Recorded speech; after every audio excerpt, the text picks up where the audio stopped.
Hi, I'm Cathy Marston. I'm choreographing Northern Ballet's Eyre, which will premiere this May.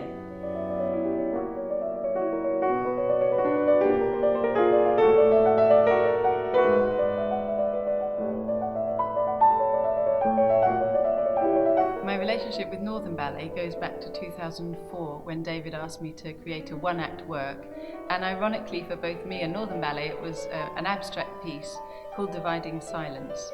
It was to Martinu's double concerto and really inspired by the music with leotards on point, completely abstract.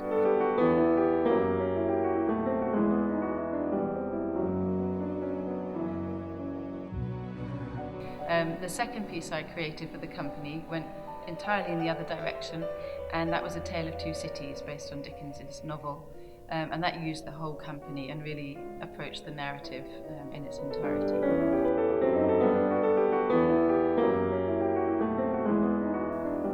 David approached me a bit more than a year ago probably and asked me if I would be interested to create a Jane Eyre for the company. I don't know why we'd not thought of that before actually, because it seemed such an obvious choice for me and Northern Ballet, and Jane Eyre is one of those characters, as is Rochester, that are both narrative and full of human detail, but also kind of archetypal and almost mythological in Rochester's case.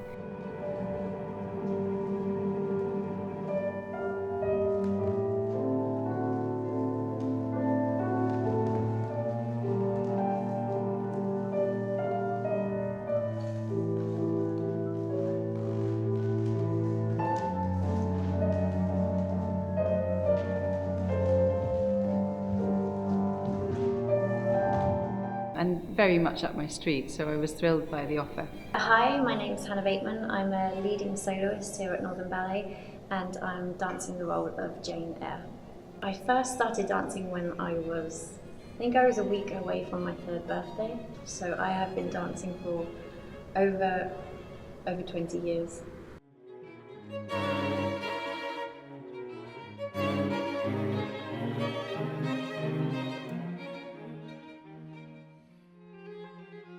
Creating a role from scratch is probably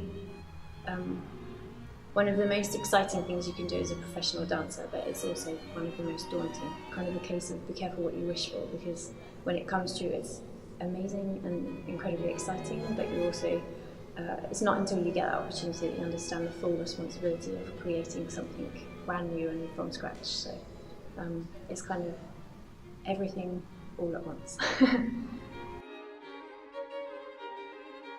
The duet we were working on this morning comes later in the piece, and it's just after the wedding is supposed to take place, but the wedding gets interrupted because the story is that Mr. Rochester is already married. And so Jane is absolutely devastated. In the book, I think it describes her as feeling as if she's in a riverbed that's dried up, and suddenly torrents of water come down and flood that riverbed. And that was one of the images that we were using to start the duet this morning, the feelings, the emotional landscape that she's within.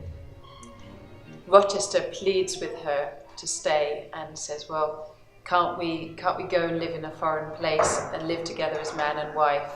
But Jane is fighting her head versus heart, and at this point in the novel her head wins and she will leave him.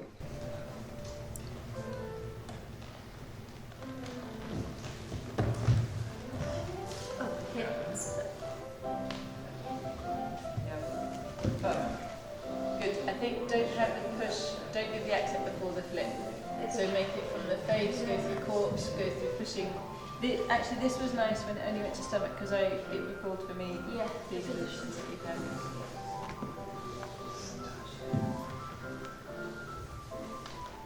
That's good. And then go on. Good. And let's get you off the floor. So use that. Good. Let's try that with music.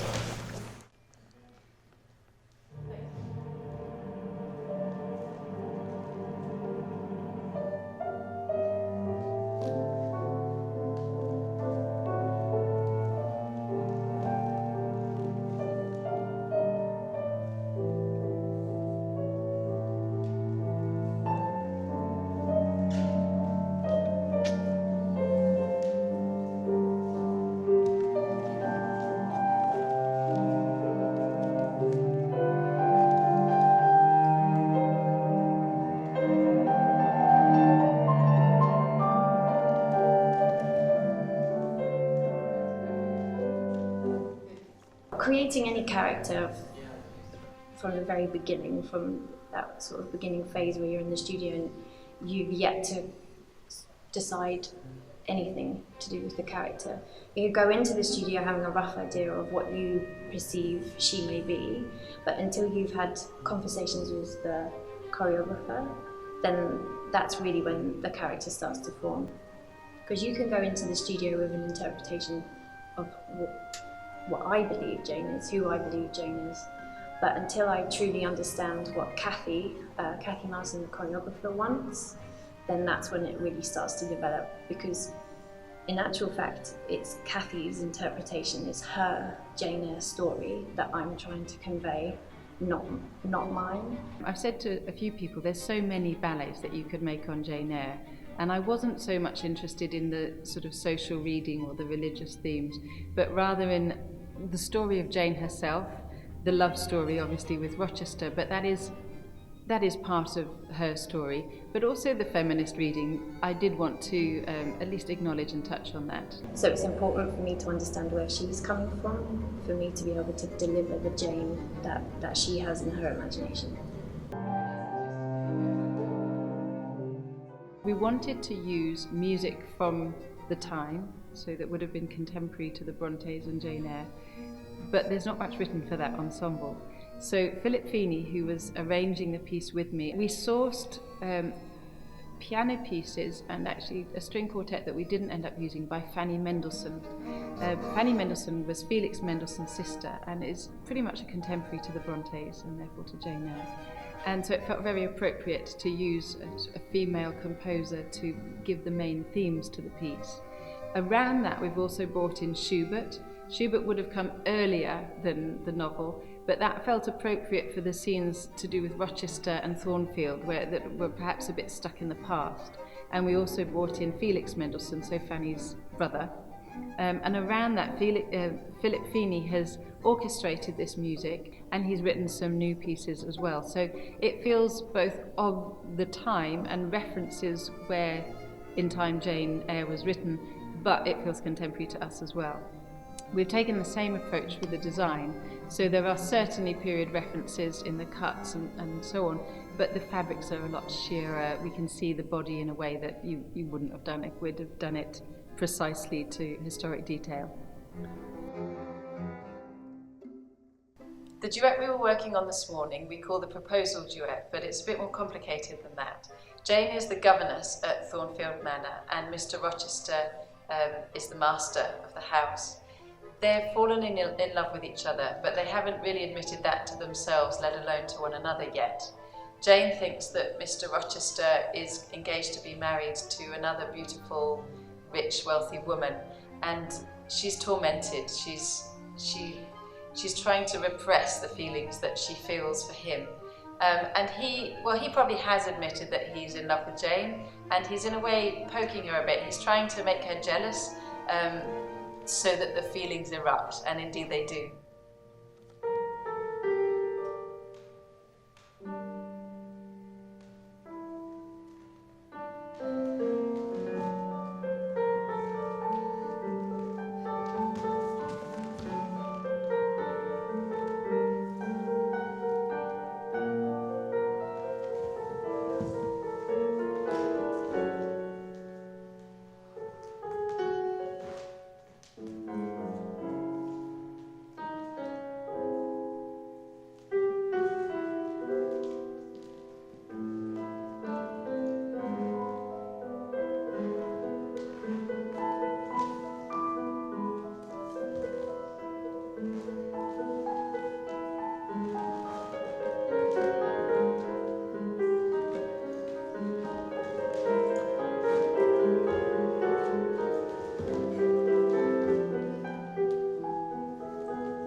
by the end of the duet, he has said to Jane that actually she is the person that he is really in love with, and through the course of that last part of the duet, she becomes to realise that that's the case, and she accepts his proposal of marriage.